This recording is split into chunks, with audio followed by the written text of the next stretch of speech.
morning and welcome to the 2019 Kutztown University Faculty and Staff Convocation and Celebration. Please take a moment to silence all cell phones so that everyone may enjoy this morning's presentation. Thank you.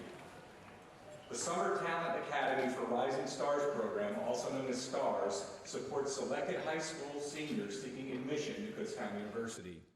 The program is an on-campus, 5-week experience that provides 2 courses, advising, academic support, and social activities. The program is intended to support students transitioning to college. Please direct your attention to the screen at this time as we highlight this summer's stars.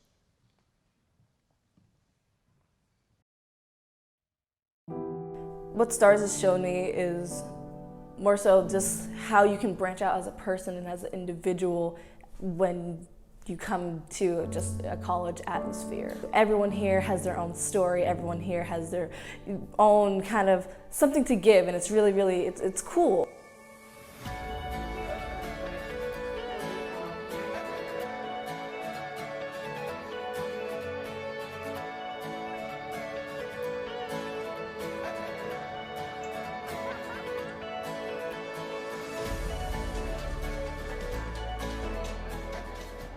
Well, the STARS program is for our conditionally admitted students here at KU, students that have done well in high school with their grades, but maybe not so great on their standardized test scores to see what it's like to be in college.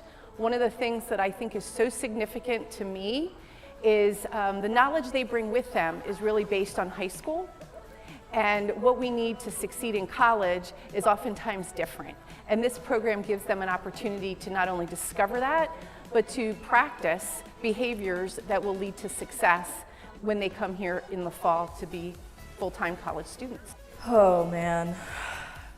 Well, I didn't know what I wanted to do. I didn't want to come to school, if I'm going to be honest with you. I kind of had the conservative mindset that college is just this, you go and you just leave with a piece of paper. But I think maybe it's a little bit more than that, and I was a little blindsided to it, especially seeing all these students. But I think it's also because I never had sort of any kind of experience in the sense that, like, what I can gain from it.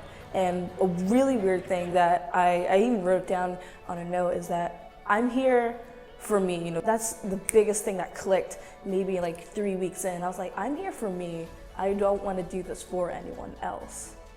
All right, I am Tara Maloney. I am a sophomore here at Kutztown University, and I am the STARS program mentor for 2019. Last summer I was in the STARS program.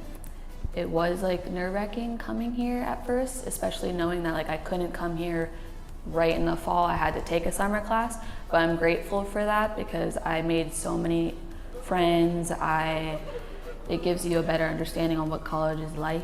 I would literally tell them, like, listen, like, guys, I was in your shoes. I understand how stressful this is, like, painful, like, annoying this must be to, like, you have to come here for 2 hours and, like, even if you have no work to do, like, but I was here and, like, I just want you guys to know, like, I have faith in each and every one of you.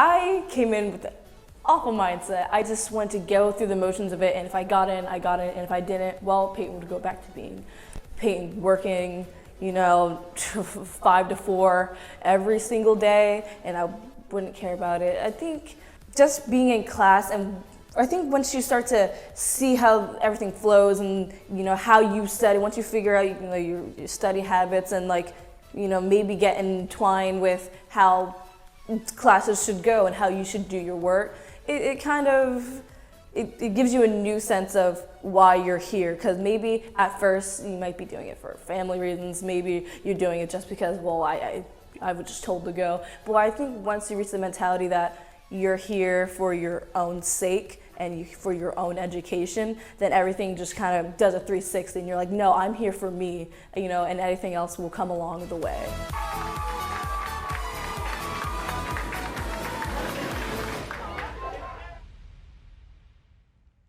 Please welcome this morning's Master of Ceremonies, Provost and Vice President for Academic Affairs, Dr. Ann Zayitz.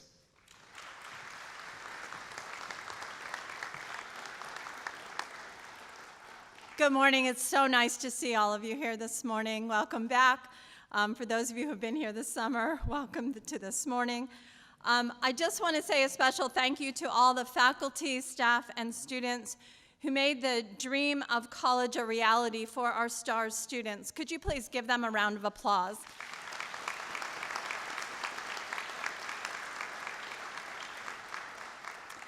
This morning's program gives us a chance to usher in the new academic year as we celebrate all of our achievements and recognize many of the award-winning faculty and staff members. Our program will close with President Hawkinson's State of the University address, where he will share accomplishments as well as challenges we will be facing in the coming year. Let's begin our program by introducing several of our campus leaders. When I call your name, please stand, and please hold your applause until all names have been read. First, representatives from our Council of Trustees, Mr. Tom Heck, Chair, Dr. Jolynn Haney, Secretary, Mr. Robert Grimm, Ms. Diane Lutz, Mr. Uttam Podell, Student Trustee. And joining us this morning, the President's wife, Ms. Anne Marie Hayes Hawkinson.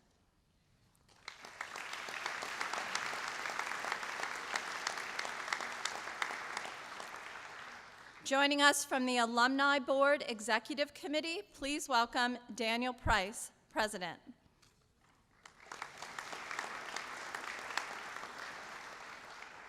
Would everyone who is a Kutztown University alumni here this morning please stand?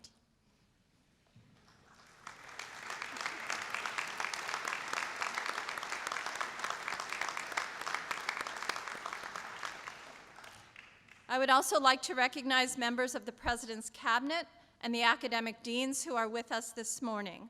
From Cabinet, Mr. Warren Hilton, Vice President for Enrollment Management and Student Affairs. Mr. Jesus Pena, Vice President for Compliance, Equity, and Liaison for Legal Affairs. Mr. Matt Santos, Vice President for University Relations and Athletics. Ms. Sharon Pikus, Interim Vice President for Administration and Finance. Mr. Alex Ojika, Executive Director of the KU Foundation. And the deans, Dr. Carol Wells, Dean of Graduate Studies. Dr. Michelle Kick, Dean, College of Visual and Performing Arts. Dr. Ann Carroll, Dean, College of Business. And Dr. John Ward, Dean, College of Education. Thank you all for your service to the university.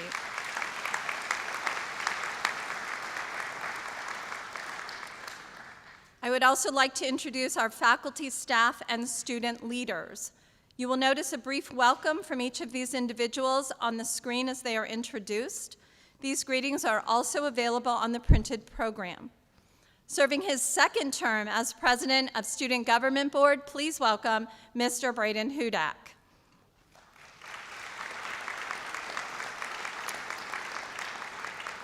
The President of University Senate, Dr. Steve Lem.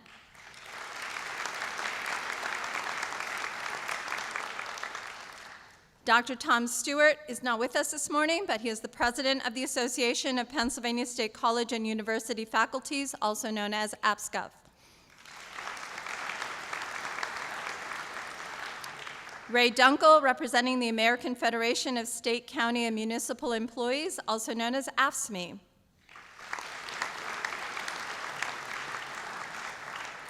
Representing the State College and University Professional Association, or SCUPA, Fran Cortez Funk.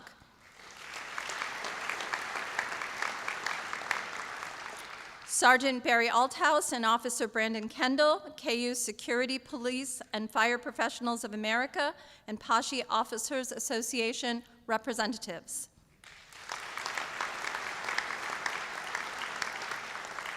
Thank you all for everything you do for the university. Over the past year, we have welcomed many new members to the KU family. Would all first-time employees please stand so that we can formally welcome you to the university?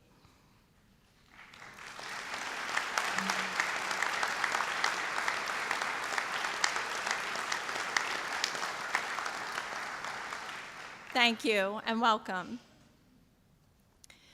With fewer high school graduates to choose from and more competition among higher education to attract those students, enrollment management has become a high priority on campuses. Our Vice President of Enrollment Management and Student Affairs and new Director of Admissions are with us this morning to provide an admission and enrollment management update as we head into the new academic year. Please welcome Dr. Warren Hilton and Krista Evans.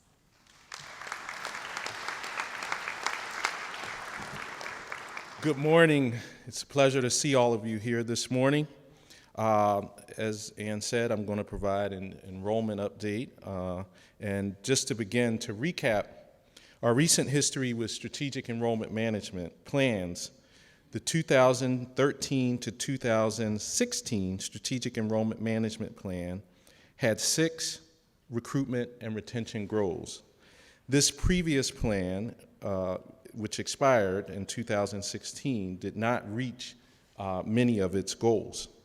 The university in the fall of 2016 was faced with an expiring plan, and thus a new plan was created and distributed for feedback from various groups, including SPRC, our deans, cabinet, and the leadership of the enrollment management and student affairs area. That feedback was incorporated into the plan, and in the spring of 2017, we released the current Strategic Enrollment Management Plan. The plan was updated in the spring of 2018 to, among other things, reduce confusion caused by the rounding of percentages for the measurable goals, and to point out that graduate recruitment goals are based on summer and fall start dates. Each quarter, individuals with oversight of the strategies in the plan report on their progress towards their goals. Thus far, in the first 2 years of the plan, recruitment goals were met for new transfer students and for first-time, full-time undergraduate diversity. The recruitment goal for new international students fell just short of the goal, and for new freshmen and graduate students, the goals were not met. Most of our completion goals were met for both 4-year and 6-year graduation rates, while retention and continuation goals were not. For the fall of 2018, we achieved some great accomplishments, including flat enrollment for the first time in 8 years. Prior to the fall of 2018, enrollment had dropped by 200 to 500 students each year. We also achieved a balanced budget without the use of cash reserves for the first time since 2010. This is very good work by all of the areas of the college and all of you here, certainly worth a round of applause.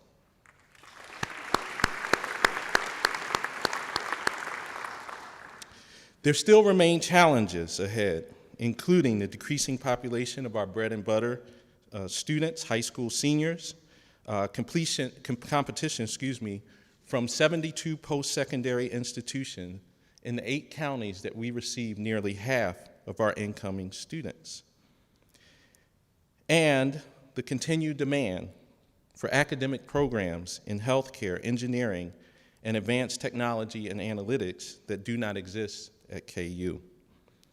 With these challenges, conditions for our success at KU will depend upon the continued refinement of our recruitment efforts and financial aid offerings, and significantly improving our retention and persistence. While I mentioned our results were mixed, one good indication for fall of 2019 is that our academic profile of our incoming class is higher than last year, with a 3.21 high school GPA compared to 3.16 last year. And with that increase in the academic profile and the good work of all of the folks in this room, we hope that that will be one factor in helping us achieve higher retention rates. Now it is my pleasure to invite Krista, our new admissions director, to highlight some of the good work that admissions has done and some numbers.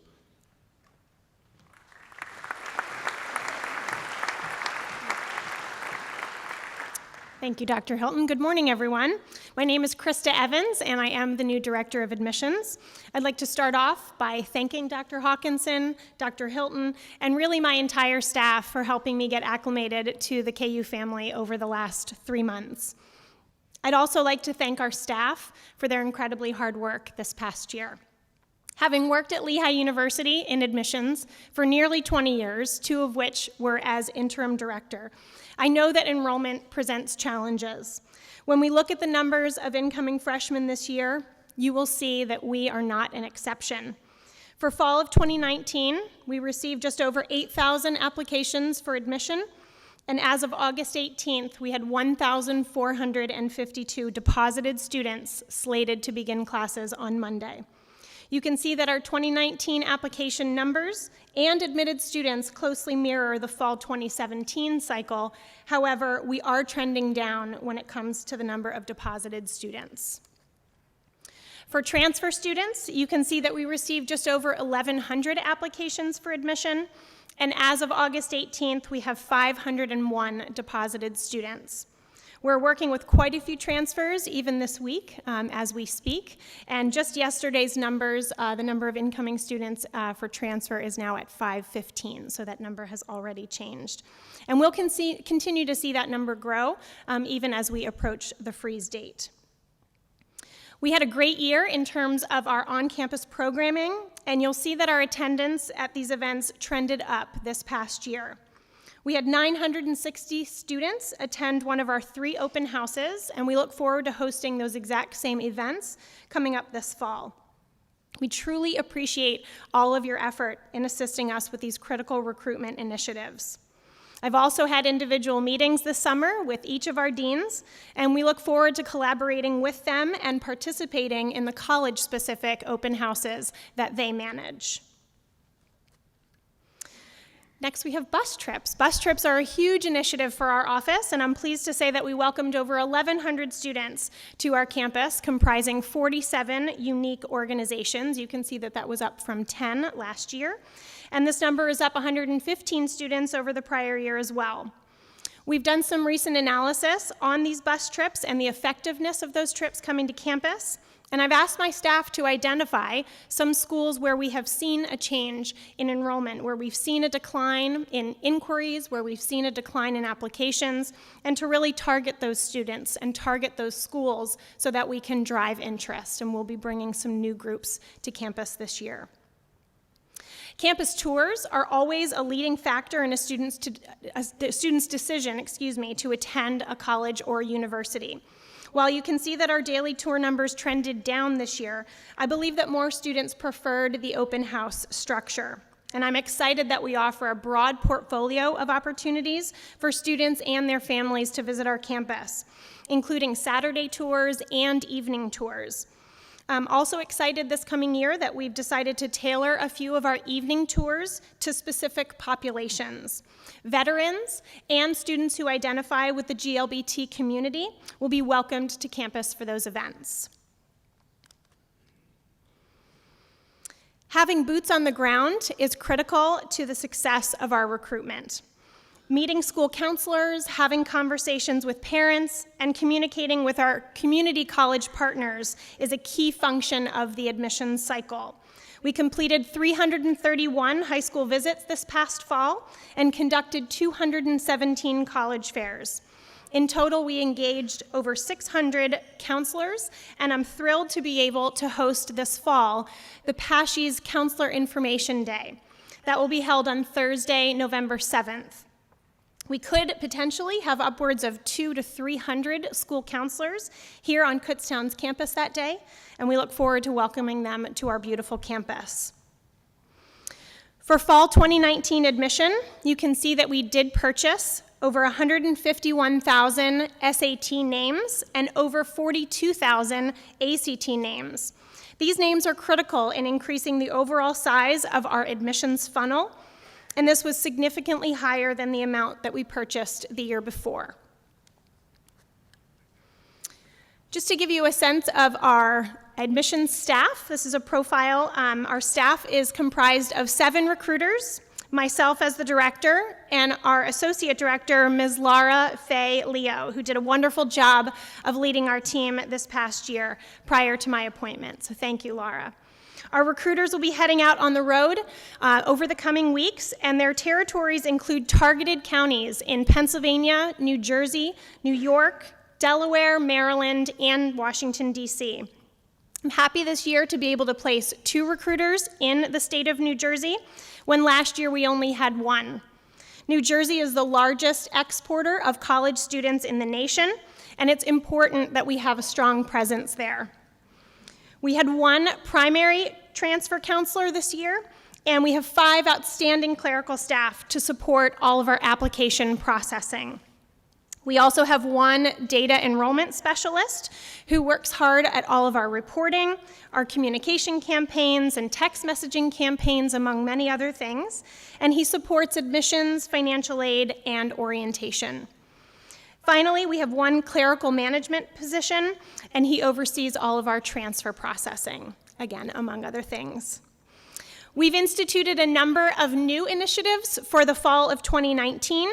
For the fall of 2018. This is kind of a year in review. So this was for the 18-19 cycle, including increased immediate decision days and also 1 virtual instant decision day. These are opportunities where our counselors will actually meet with students, review their transcripts right on set, if you will.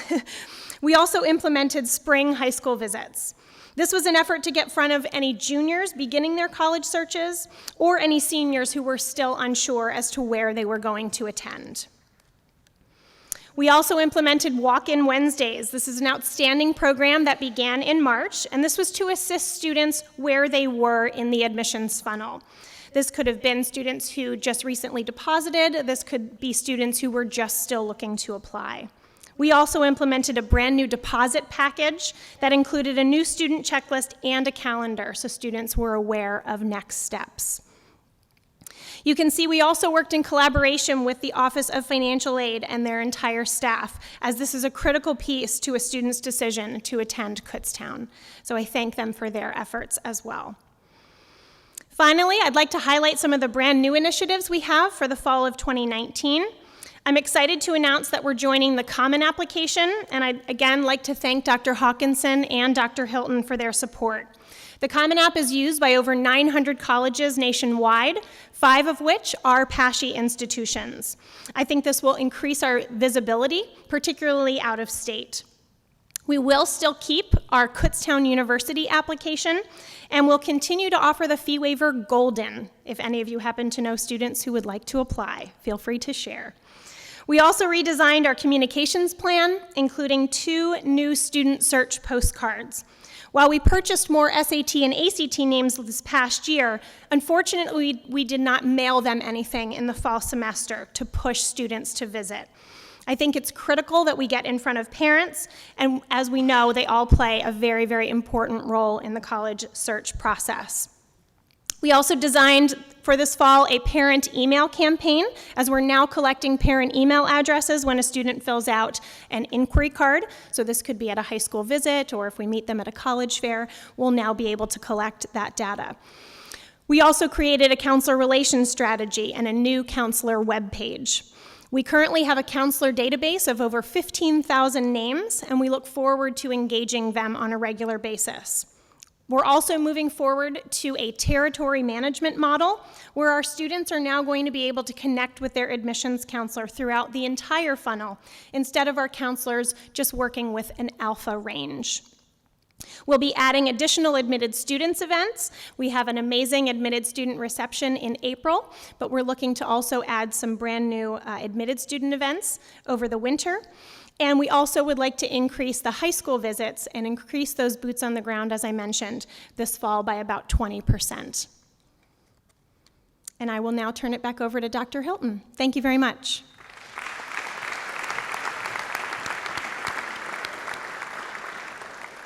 Thank you, Krista. I think we're in good shape. Just recently, KU, through the fantastic efforts of Academic Affairs, has signed 4 dual admissions agreements, giving high school students affordable access to college coursework. Also, within the last year, we have signed new dual admissions agreements with HAC and Bucks County Community College, bringing our total number of dual admissions agreements to 11. These efforts ensure seamless transfer and financial aid opportunities to students who take advantage of them. Lastly, we continue to explore agreements with international institutions to encourage international students to attend KU. So what's next? At present, we are predicting around 2,300 new freshmen, transfer, and graduate students will join us in the entering class of fall 2019. As we endeavor in the fall and with our strategic enrollment management plan, we know that a strategic enrollment management plan should be based on the university's strategic plan. Thus, we extended the current strategic enrollment management plan 1 year. Additionally, the strategic enrollment management plan was extended a year to allow for the early work of the PASHE state system redesign. During this year, we will need to embark on a strategic enrollment management planning process, which I will highlight in a minute.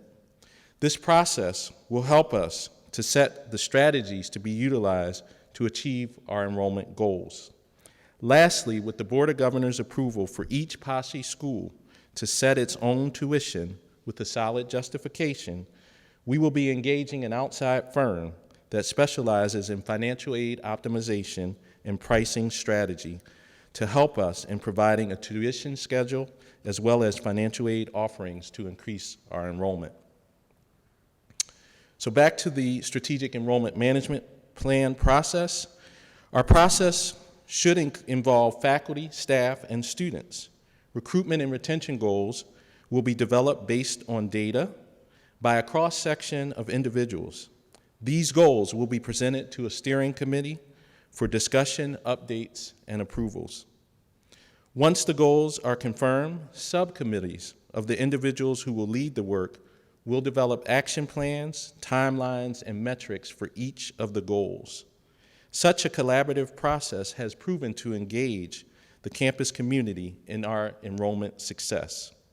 The process is intended to yield a new plan by the summer of 2020, but the work of the groups involved will determine the speed of the plan's creation. I look forward to working with the members that will be involved with this process. Thank you.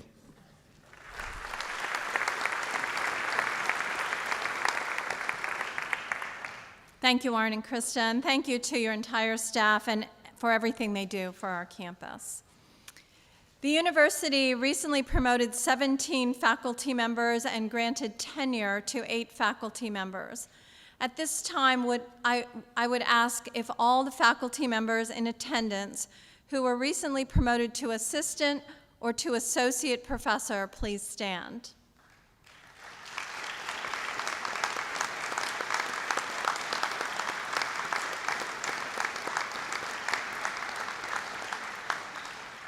Would all faculty members who were recently promoted to full professor please stand?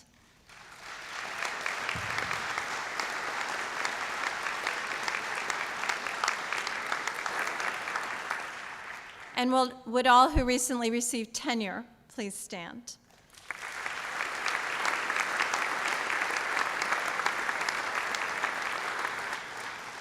Congratulations to all of you. Well, it's now time to begin the part of the program we all look forward to, the presentation of our annual awards. We ask that our winners come to the stage for acceptance of the award and photos when your name is called. I would like to ask Dr. Carol Wells, Selection Committee Chair, to join me on stage to assist with the first presentation. The John P. Schellenberg Award for Teaching and Learning was established by Dr. Schellenberg, Professor Emeritus of the Physical Sciences Department, as well as faculty, alumni, and friends, to recognize an early career faculty member who has demonstrated outstanding work within the mission of the Center for the Enhancement of Teaching. To be eligible for the Schellenberg Award, an individual must have been on the faculty full-time, at least 3 but not more than 7 years. The recipient is chosen based on the following 3 areas: pedagogy and curriculum innovation, learning technology innovation, assessment and/or research on learning. You will see the names of past award winners on the screen behind me. Some of those winners are here today. Would anyone who is here who is a past Schellenberg Award winner please stand?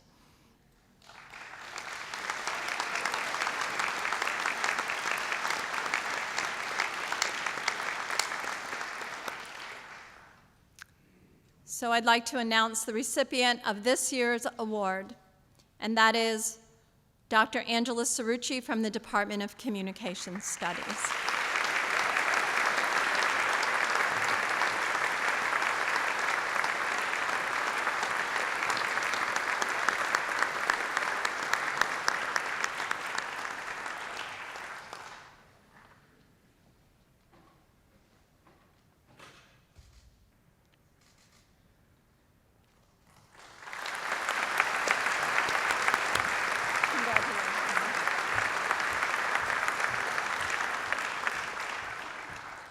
The Kutztown University Foundation has been raising funds to support the students, faculty, programs, and capital needs of the university since 1983. Under new leadership and with the addition of several talented new staff members, the foundation is coming off of its most successful fundraising year ever.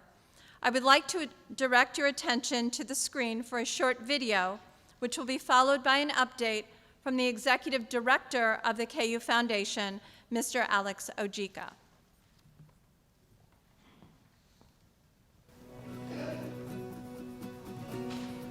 As the Kutztown University Foundation reflects on the past year, we celebrate the accomplishments that make us golden. An historic year of fundraising that saw us break the $6 million mark for the first time in history. The more than 8,000 engagement hours given to the university by our alumni and friends. The nearly $1.3 million in scholarships and financial aid provided to KU students by the foundation. The growth of our endowment fund to more than $32 million, allowing us to increase our spending rate and make an additional $175,000 in scholarships available to KU students. The inaugural 1866-minute giving challenge that saw 1,500 donors raise more than $152,000 to support KU. The near completion of the Hampton Inn & Suites Kutztown, the area's first nationally branded hotel. A new alumni council to support the foundation and university in recruitment, retention, and fundraising. A new look for the foundation's brand to demonstrate a renewed energy and commitment to the support of KU. New philanthropic organizations to support both the arts and athletics at Kutztown University. The selection of our presidential ambassadors as the Case District 2 Outstanding Organization. Recognition for the Kutztown Folk Festival as one of the top 2 festivals in the nation by USA Today. The completion of a comprehensive alumni survey to strengthen the engagement of our graduates. And a few projects to be announced in the near future. But most of all, we celebrate you, because the Golden Bear family, coming together to support our university and its students, is what makes that gold shine. It's good to be golden.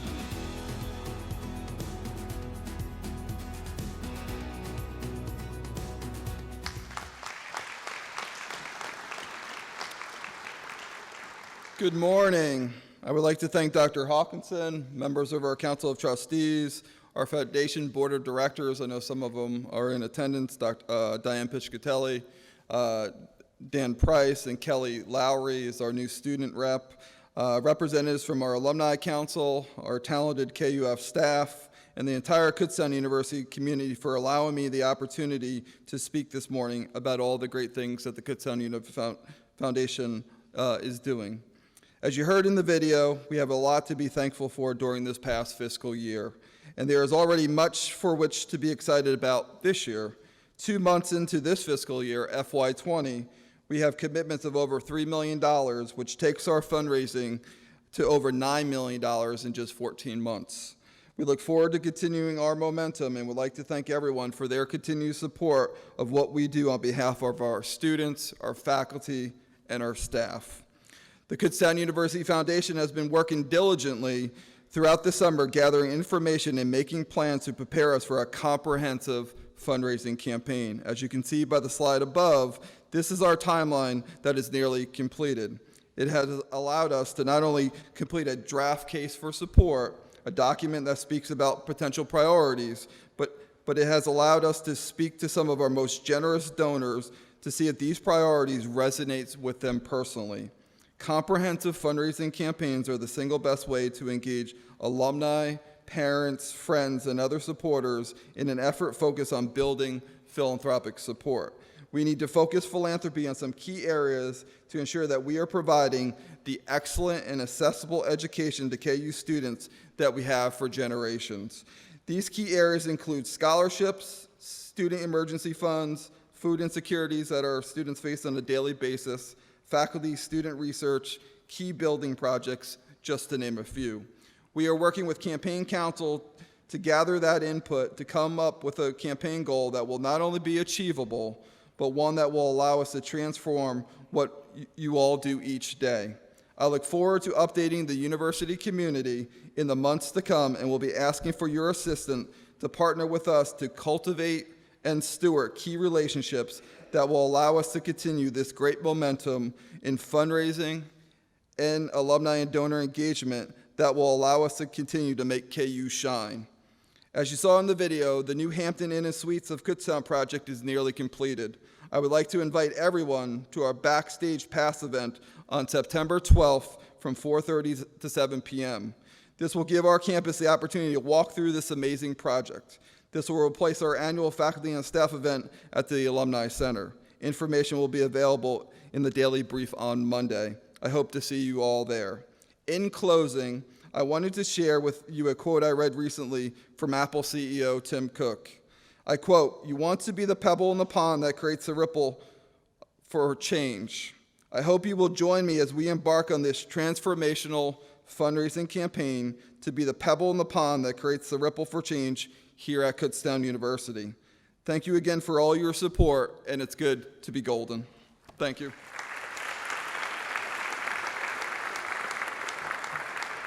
Thank you, Alex. Our next award is the Chambliss Faculty Award. The Chambliss Award was inaugurated in 2004 through a gift from Dr. Carlson R. Chambliss, Professor Emeritus of the Physical Sciences Department. Dr. Chambliss has been extremely generous in creating honors to recognize the success of the KU family, including the best and brightest of our students. Additionally, we would like to thank Dr. Chambliss for his generous gift that allowed the purchase and installation of a new observatory dome for the Grimm Science Building.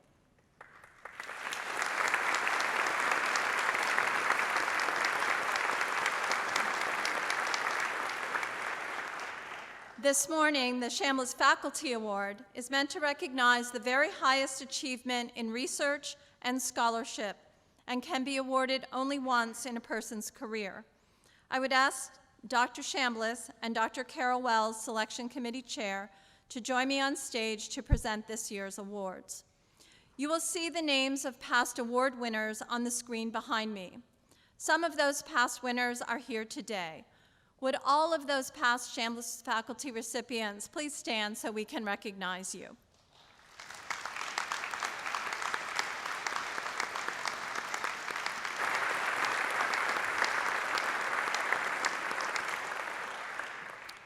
We have 2 awards to present today. The first award is given to Dr. Amy Filer-Wunder, Professor, Department of Art Education.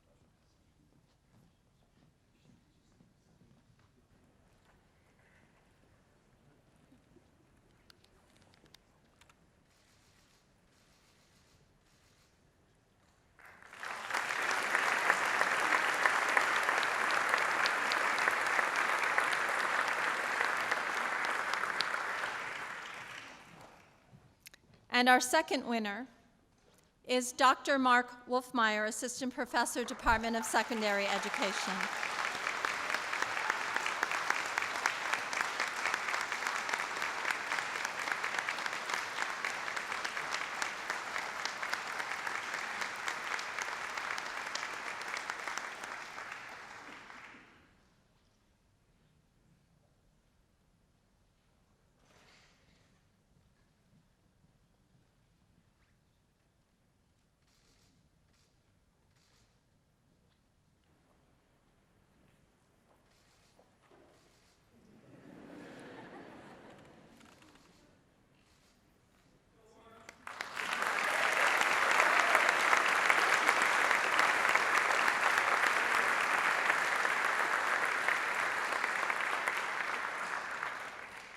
Dr. Chambliss, thank you so much for your generosity to this university.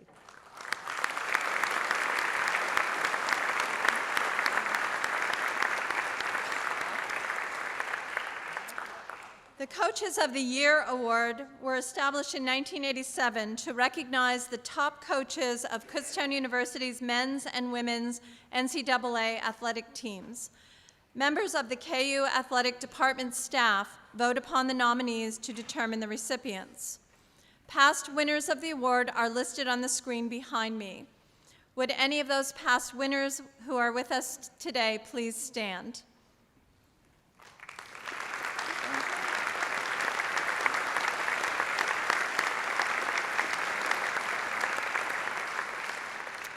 To present this year's honors, please welcome Vice President of University Relations and Athletics, Mr. Matt Santos, and the Director of Athletics, Mr. Greg Bamberger.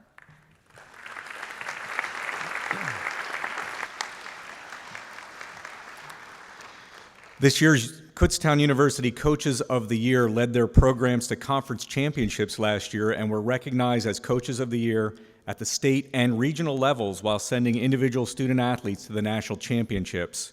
Their accomplishments helped Golden Bear Athletics place third in the PSAC Dixon Cup standings, which is based on overall athletic performance. It was the best finish for KU since 2012. The winner of the 2019 Dr. Dennis Roth Men's Coach of the Year Award goes to wrestling coach Rob Fisher.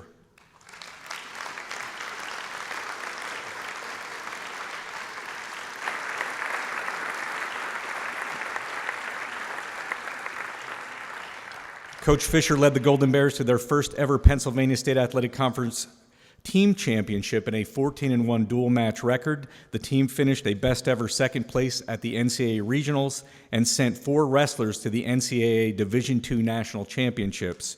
3 wrestlers earned All-America honors, while sophomore Andrew Dunn Jr.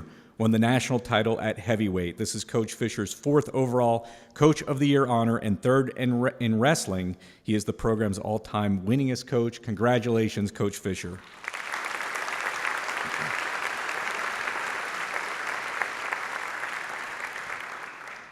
The winner of the 2019 Dr. Dorothy Moyer Women's Coach of the Year Award goes to Women's Track and Field Coach Ray Hoffman.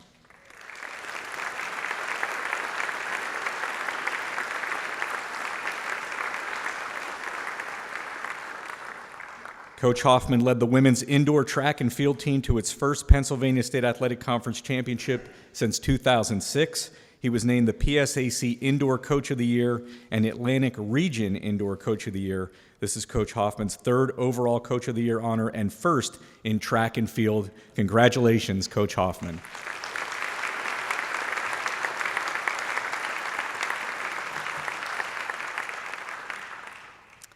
Our next award, the Kutztown University Employee of the Year, was established in 2017 with the help of Human Resources in response to one of the initiatives set by President Hawkinson.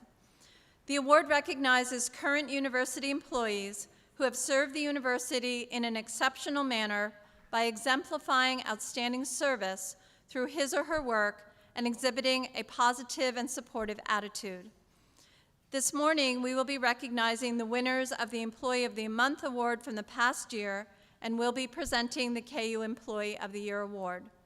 For the presentation, please welcome Sharon Pikus, Interim Vice President of Administration and Finance.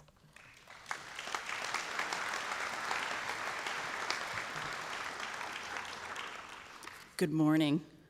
It is my pleasure and privilege to be with you again this morning to welcome in a new academic year and to recognize some of the people who made Kutztown University such a special place. This program was brought to KU by President Hawkinson and is generously sponsored by Dr. Hawkinson and Mrs. Anne Marie Hayes Hawkinson. On behalf of the HR Advisory Council, we want to thank you for this opportunity to celebrate our colleagues. The members of the HR Advisory Council, listed on the screen behind me, forfeit the opportunity to be considered for these awards, and I want to thank them for their support and service. And now, to review the Employee of the Month winners for the 2018-19 year. Will those who are able to be with us today please stand and remain standing until everyone is recognized. I ask that you hold your applause until all 12 names have been read. Kelly Hish, Thomas Robinson, Ann Cardinal, Tammy Starner-Wirt, Kim Kilgus, Edwin Landrock, Marcia Cressman, David Boyer, Jared Green, Linda Lantaff, Erica Stratton, and Josh Lieboff. Thank you and congratulations again.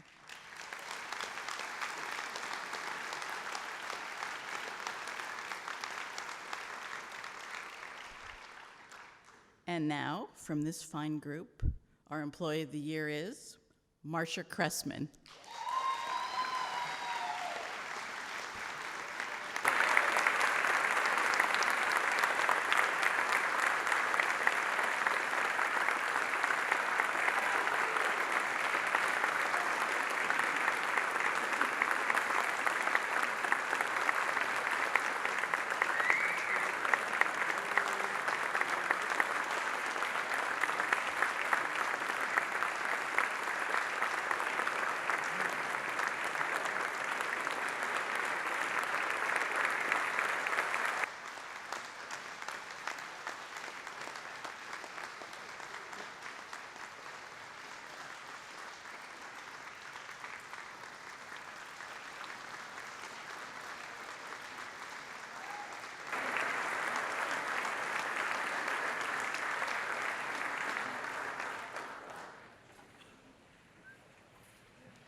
I've been asked to just remind folks who may not have seen it on our website. This year, Marcia could very well have saved a student life with her quick thinking by performing the Heimlich maneuver on someone who was a student who was choking in the residence hall. So well deserved, and thank you, Marcia.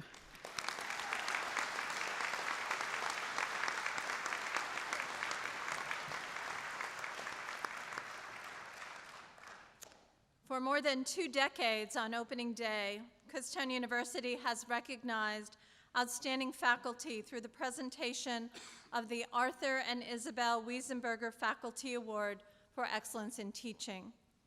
You will see the names of past award winners on the screen behind me.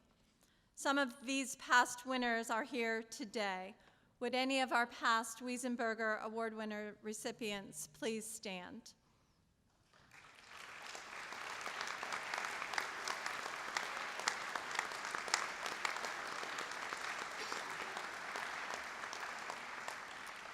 Thank you for your dedication and devotion to Kutztown University. The Wiesenberger Award is sponsored by the KU Alumni Association under the direction of the KU Foundation and Alumni Relations.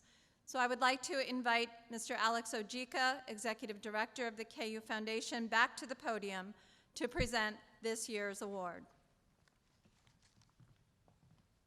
Thank you again, Dr. Zayats. Before we announce this year's winner, just wanted to take a quick moment to thank our alumni relations team, Mary, Cheryl, Aaron, for their hard work in assisting the committee this year.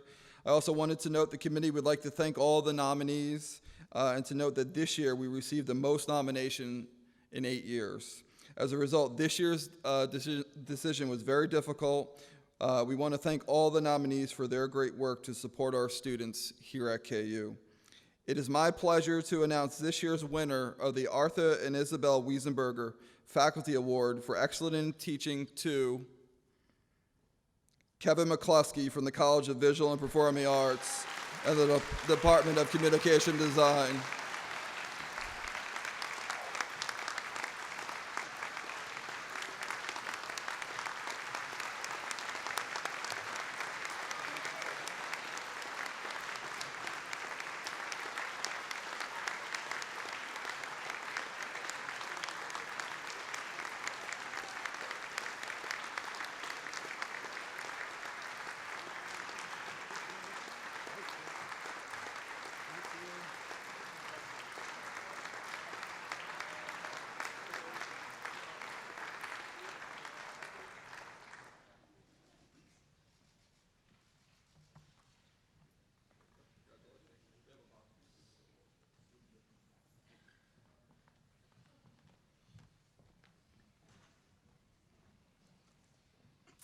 Before we move on to our keynote address, I want to direct your attention to the screen as we revisit the 2018-2019 academic year at Kutztown University.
Would you just join me in thanking our university relations staff, and particularly Andrew, who's sitting down here out in front taking all those pictures that made those great videos.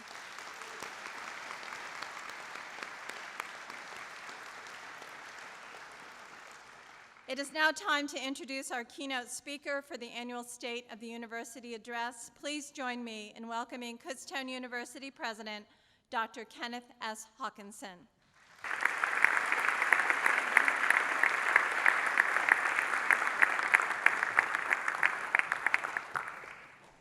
Thank you, Ann. Good morning, and welcome to the 2019 Faculty and Staff Convocation and Celebration. Congratulations to those who have been honored with rewards this morning. Your dedication to our institution truly makes a positive contribution to our community. My thanks to the prior speakers for their remarks and for their dedication to our institution. It is my pleasure to welcome all the new faculty and staff who are with us today. Anne Marie and I enjoyed getting to meet many of you at the reception at our house this past Monday. This is a wonderful place to live and work, and we thank you for joining our community. I would like to again acknowledge our Council of Trustee members for all that they do for our university. My thanks to Tom Heck, Robert Grimm, Jolyn Haney, Diane Lutz, and Uttam Padel for being here this morning. Thank you.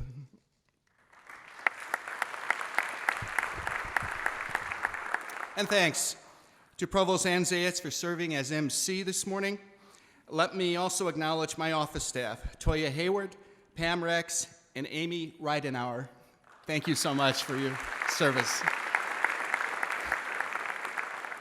I believe that the purpose of this gathering is to celebrate the accomplishments of our faculty and staff and to update you on the significant happenings at the university and our progress in moving the university forward.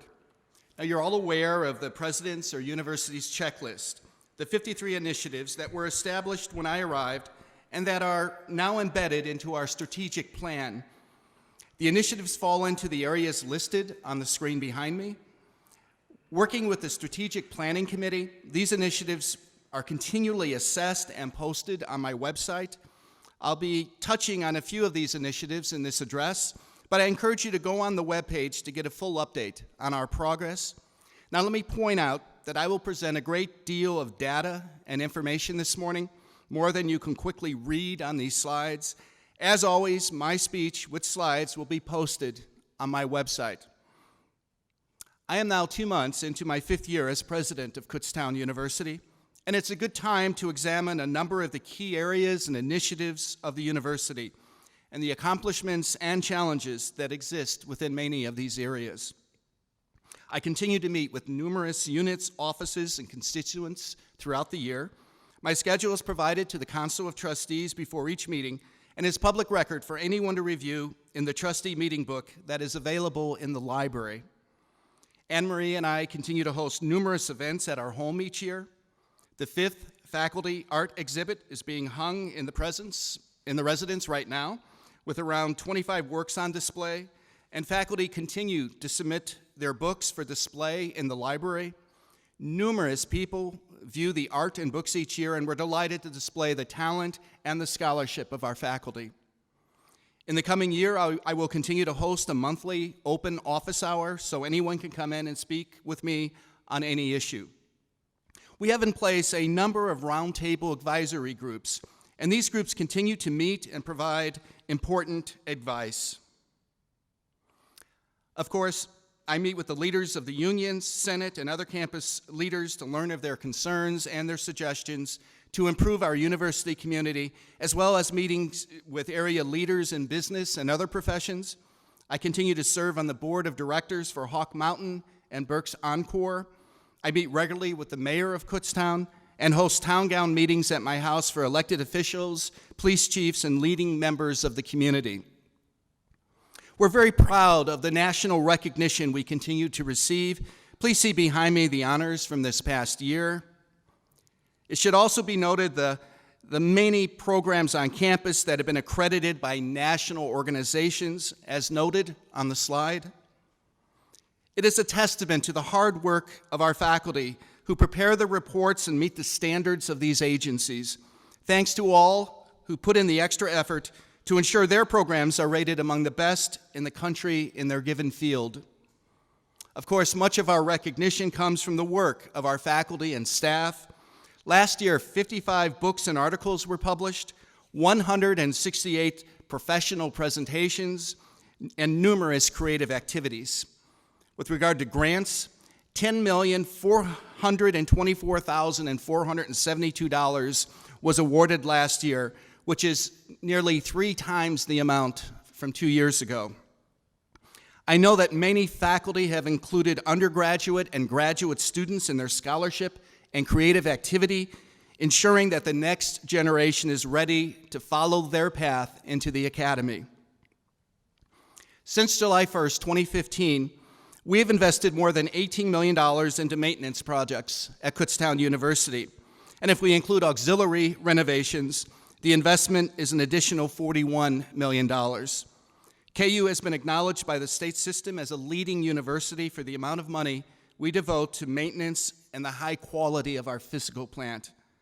If anyone walks around our campus, they will see the beauty of our grounds and the continual upkeep we perform on our roofs, facades, sidewalks, landscaping, underground steam lines, and the HVAC systems in our buildings. Our buildings range in age from about 10 to 125 years old, and it takes a continual effort and investment to stay in front of the maintenance needs of our campus infrastructure.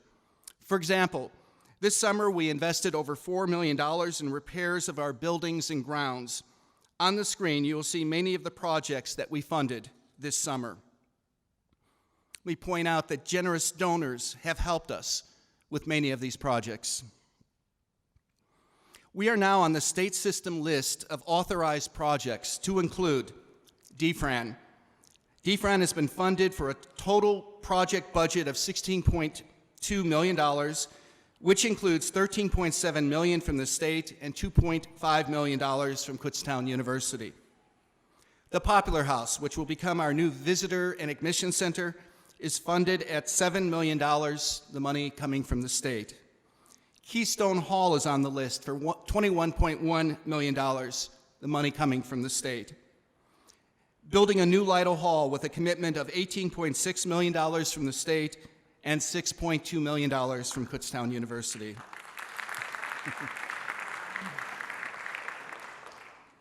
And a new synthetic turf sports field has been installed adjacent to Keystone Hall. It was $4.5 million. The new field and lights will provide additional space to accommodate student use for intramural sports. It will also be the home game venue for women's soccer, women's lacrosse, and many club sports. This project has been funded through student fees, and I am grateful to Braden Hudak and the other student leaders for their support of this very, very important project. My thanks also to Director of Recreation Services, Assistant Vice President Amy Sant, who contributed funds from the Recreation Center Reserve. Funded from our central budget, we have finally, we have bathroom facilities to serve those using the new field as well as to those who attend special events at the field house, such as commencement and recruiting events.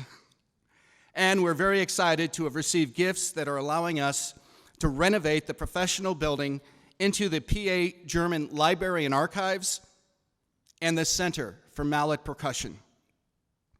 And so we have received significant funding from the state, support from auxiliary funds, and funds from the foundation. Finally, I want to again commend and express my appreciation to the physical plant workers and so many others in our campus who are tireless in their effort to make our campus a safe, healthy, and beautiful place to learn, live, and work. Thank you to the physical plant workers.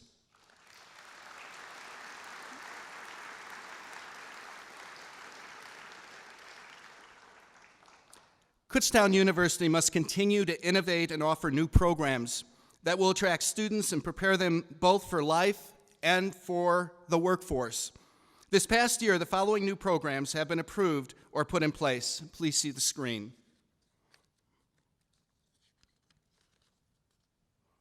I encourage departments and colleges to initiate new courses and programs so that we can meet the emerging needs of our students and society. While maintaining our current programs, we need to establish new programs that will attract new students.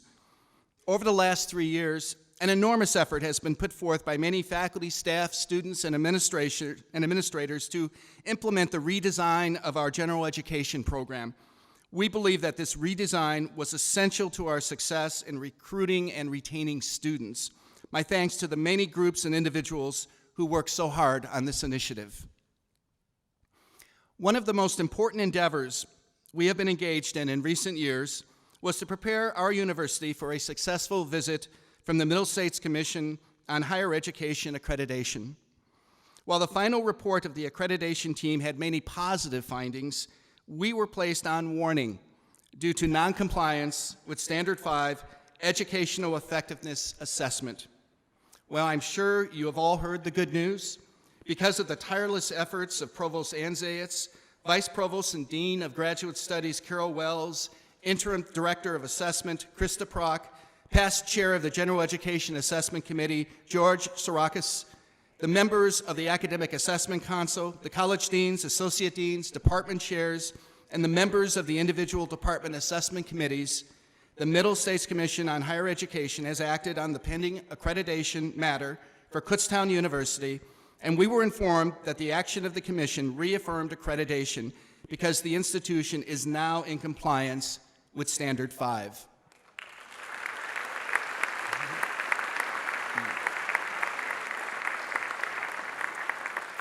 We will need to submit a monitoring report on March 1st, 2020, demonstrating sustainability of the implemented corrective measures. Following the submission of the monitoring report, a small team visit will occur. As a reminder, the next self-evaluation visit will be during the 25-26 academic year. We have come a long way, and now we need to ensure that our efforts are sustainable, so we still have much to do. Please mark your calendars for Kutztown University's Fall Assessment Day on September 20th. Dr. Fred Burak from Kansas State University will be guiding us on assessing our assessment. Thanks to everyone for their hard work in improving assessment at Kutztown University. The team efforts at every level resulted in this success. Well done. Now, we are all aware of the challenges we have with regard to demographics. Fewer 18-year-olds, increased competition from other schools.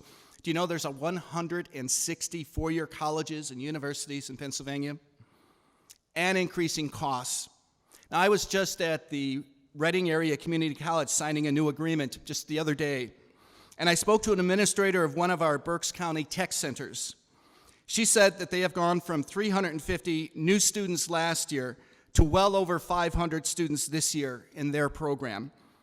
Many of these students would have gone to college, but the opportunities for high-paying jobs in our economy are giving many young people an alternative to higher education.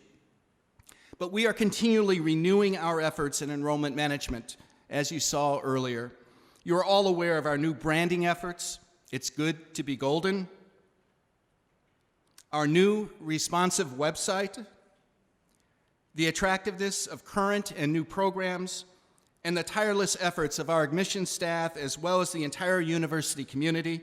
These efforts resulted last year in, for the first time in 8 years, essentially breaking even in overall students. However, as you heard from Warren and Krista's report, this year it appears that we may be down in our overall numbers of students.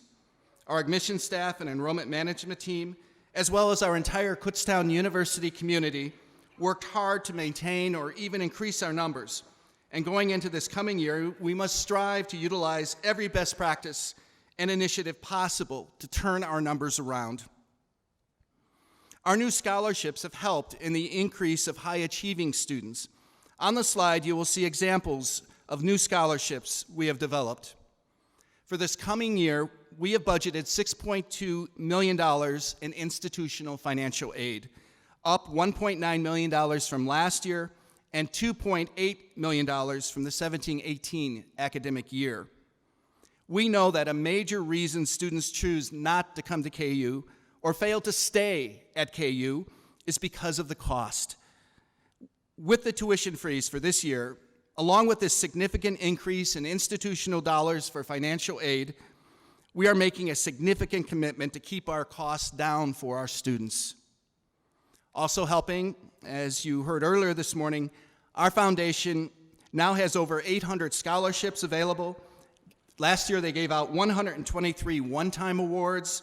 The foundation awarded $1.3 million last year to assist our students. As many of you know, we were able to balance our budget in 2018-19 for the first time in 8 years. This means our projected annual operating revenues matched our projected annual operating expenses. However, budgets and actual results can vary. And we did recently close the books for last year with a small deficit, as our actual expenses exceeded our actual revenues by about 1%. This is largely a bookkeeping issue. We have made some tremendous strides in right-sizing our annual expenses to be more in line with our annual revenues. I'm pleased to say that once again, based on our current assumptions, we were able to enter the current year again with a truly balanced annual operating budget, wherein we don't plan to use any cash reserves. However, you'll understand how difficult it was as I describe the measures we've been forced to take to achieve this. Our current year projected revenues are less than last year due to our projected losses in enrollment, continuing implementation of our out-of-state student pricing model, the tuition freeze approved by the Board of Governors last month, and a very moderate state appropriation increase, 2.2%. Overall, revenues are down about $2.7 million. For the current year, expenditures continue to increase at a greater rate than revenues. Despite the elimination of 44 vacant staff positions that were in our budget last year, we still experience cost increases related to salaries and benefits of about $1.8 million. In addition, as I said earlier, we continue to invest in our institutionally funded scholarship programs, adding $2 million to the current year budget to support our recruitment and retention efforts.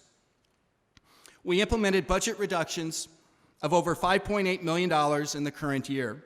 Most of these were true cuts, including the elimination of those 44 positions and a 10% operating budget reduction. This brings the total budget reductions that I have implemented since my arrival to over $14 million. Normally in this presentation, I would list strategic initiatives that were selected to be funded with funds from our gain sharing program. Because of our budget challenges and the fact that there are still a number of unknowns about costs in this coming year, I put on hold the expenditure of any funds for the previously submitted strategic initiative requests until we have a clearer picture of what our financial situation will be. We are a strong university, but we are in challenging times. We have many needs and limited resources, and so we must continue to do all we can to recruit more students, retain more students, and reduce our costs. I am fully aware that the reductions we have made have put stress in certain areas of our workforce, but we are doing all we can to ensure the long-term viability of this university. We are appreciative to the state, the Board of Governors, and our students for the increased contributions all have made to help us balance our budget. Matt Delaney, Chief Financial Officer, will continue to present a budget update to our governance groups as requested or as updates become available through the course of the year. As many of you are aware, Kutztown University, the state system, and higher education institutions across the country are at a crossroads. Here in Pennsylvania especially, enrollments are down, public investment continues to lag behind the needs of our state universities, and as a result, student debt has risen as our students are forced to carry more and more of the financial burden. This is not unique to Pennsylvania. These are trends sweeping the nation. It is not a sustainable situation, and that's why we're undertaking a massive system redesign effort to fundamentally change the operating model of all of the system universities, including Kutztown. So what does system redesign mean? It means we will begin to operate more as an actual system of 14 universities rather than a loose association of institutions. We are harnessing the power of our scale, nearly 100,000 students, 10,000 faculty and staff, to drive down costs, reinvest in our student success, and ensure we will continue providing the most affordable, quality higher education experience in the Commonwealth. It means we will be able to stop putting more and more financial burden on our students and give students from Kutztown and from all across the system better access to what the entire system has to offer. This is an effort that has quite literally never been done before in U.S. higher education. It is complex, it is difficult, but it must be done. The Chancellor, the Board of Governors, and all 14 system university presidents, myself included, are tackling this head-on, and together with the help of faculty, staff, and students, you've already seen some of the effects. Last month, the Board of Governors voted to freeze tuition, a decision that had only occurred one other time in the system's 36-year history. But this is not an effort that can be successful without engagement with and input from all of you. This will continue to be a transparent process, and I challenge you to ask questions, propose ideas, and track the progress as we continue our journey together. Our Chancellor, Dr. Dan Greenstein, will be on campus again on September 20th to discuss this initiative with our campus community. I hope all of you can attend that open session. Under the leadership of Vice President Jesus Pena, I have moved the Division of Equity and Compliance to cabinet-level status. The office will continue to monitor all senior-level management and faculty searches and handle all complaints of discrimination, harassment, and sexual harassment. He will provide oversight of our Protection of Minors program. Jesus and his staff will now handle all Article 42 and Article 22 complaints, regardless of the nature of the complaint. The Department of Public Safety and Police Services now reports to the Division of Equity and Compliance. The overarching goal of this reform division is to provide an inclusive, welcoming, and safe campus. Additionally, as the interim state system Title IX coordinator, Jesus will provide support and coordination for matters related to Title IX within the entire state system. The Office of Disability Services will continue to ensure compliance with laws and regulations in protecting the rights of persons with disabilities. As an academic community, we cherish the expression of free speech and the robust exchange of ideas. The ability to engage in academic discourse in an open, honest, and respectful manner is what makes us unique. I created a task force under the leadership of Dr. Donovan McCargo, Dean of Students, and with the support of Jesus Pena and his office, and consisting of faculty, staff, community, and student leaders, who established protocols on how to address controversial situations. If you will go on the site, on the screen, you will find the Bias Response Task Force website that outline protocols we will follow with regard to how we will respond to speech and actions that may fall outside the values of our community. As I explained earlier, we are now putting forth great effort to recruit new students to Kutztown University, and will continue to work hard to increase our enrollment. But with a limited pool of students to recruit, we must retain more of the students who are already at KU. We have had many initiatives and activities with regard to retaining our students over the last few years, and if just a few examples are listed on the screen behind me. In addition, we reconstituted the student affairs area, put in place a first-year seminar class, established the 2-year housing requirement, and many of our departments and colleges have developed retention plans and/or activities. The first time I spoke to the University Senate, I pointed out that if we could retain just 3 more students per department, it would mean an additional $1 million a year in tuition and fees to help us pay our payroll and cover all our other expenses. But we need to continually make ourselves aware of the many factors that lead to students not succeeding at school and try to alleviate those factors. Professor and scholar Vicki Nelson, in her article, "Is Your College Student Academically at Risk?" identifies a number of factors that may contribute to students being at risk. For example, students from lower socioeconomic status, students with certain learning or physical disabilities, students who are from ethnic minorities, students from single-parent families, and you'll see other factors on the screen behind me. So how do we deal with these many challenges and assist our students to overcome these challenges? Certainly, students need to know what to expect when they come to college. They may need remediation in certain subject areas. They may need highly skilled advising, and even intrusive advising might be necessary. Aligning their skills and talents to an appropriate major is essential.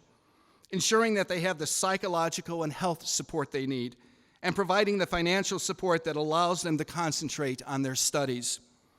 In determining how to help students at risk, I think we need to continue to first look at what conditions lead to student success and completion to college. You recall I presented last year the following areas wherein we have high retention rates. We are making progress in each of these areas by increasing our students in those areas or our efforts in those areas. So what do nearly all of these examples of success have in common? Athletes, students who work, honor students, students who are involved in clubs, students who have aggressive advising, students who are in certain majors with high retention rates. They all are in direct contact with faculty, staff, and their peers. The greatest success in increasing retention rates is to increase the opportunities for students to have this direct interaction with their professors and other university personnel, such as coaches, student affair personnel, and office staff. This interaction can occur in the classroom, the lab, the studio, on the athletic field, but can also occur through engagement through a club, a field trip, in the residence hall, study abroad opportunities, through an internship or student teaching experience, at a social gathering, a department picnic at the beginning or the end of each year. Studies show that when students believe faculty and staff care about them, they develop greater self-confidence in their studies and when they go out to the job market. Kutztown University is indeed known as having an exceedingly engaged and caring faculty and staff, but I hope that we all can continue to find ways to more fully engage our students, thereby inspiring them to stay and fulfill their dream of earning a college degree. Finally, at Kutztown University, we are very proud to utilize the talent of our students to help us in many aspects of our mission. For example, we rely heavily on students in our University Relations Division to accomplish much of the work, including marketing, communications, and coordinating our social media. We hire students, interns, and graduate students to assist with video production, web production, photography, sports information, web and publication design. We also use talented and creative student workers in our IT division to help in other offices and to work as tour guides and provide other functions in our admissions office. I would like to highlight the work of several of our students who, on their own initiative, created a promotional video that has been sent to all potential students who have expressed interest in KU. Our students wrote the script, recorded the scenes, edited and did the sound for this wonderful production. I'd like to share it with you now.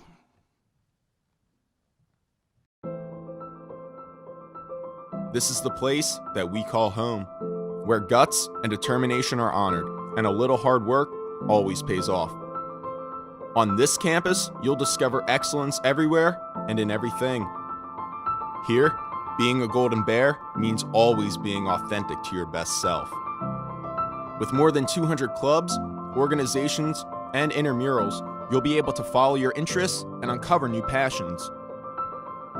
With tons of opportunities for leadership, creative expression, and fun, here, you'll have the power to excel. With over 160 fields of study, Golden Bears are equipped not just to learn, but to lead. At Kutztown, experience translates into diverse perspectives, inspired creativity, and practical skills. We want students with spirit and character because that's a foundation we can build on. We give you all the tools you need to succeed at Kutztown. Here, you're encouraged to dig deep and find your inner greatness. Because when you do, you'll discover just what you're made of: pure gold. And this is why we're golden. Every student has a different story, all leading up to success at Kutztown. Here we're all works in progress. As KU's president, I have the great honor of leading this innovative university and its dynamic student body. We believe in having each other's backs. We are part of a strong community that empowers individual freedom. Our community, your community, is a powerful thing. Here, you roar.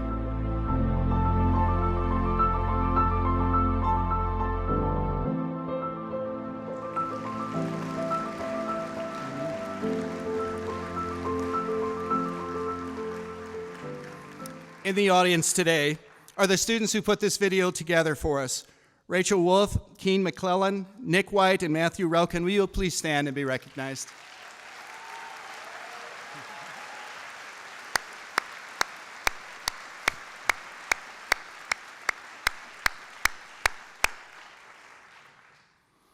We had many accomplishments last year and many challenges, and I look forward to the accomplishments to come as well as the challenges. They are inevitable, but working together, we can meet them and come out a stronger institution. I pledge to work with the faculty, staff, students, alumni, community members, and all other constituencies to do all in my power to continue to move the university forward to ensure our sustainability and enhance the important role our university plays in the region and society.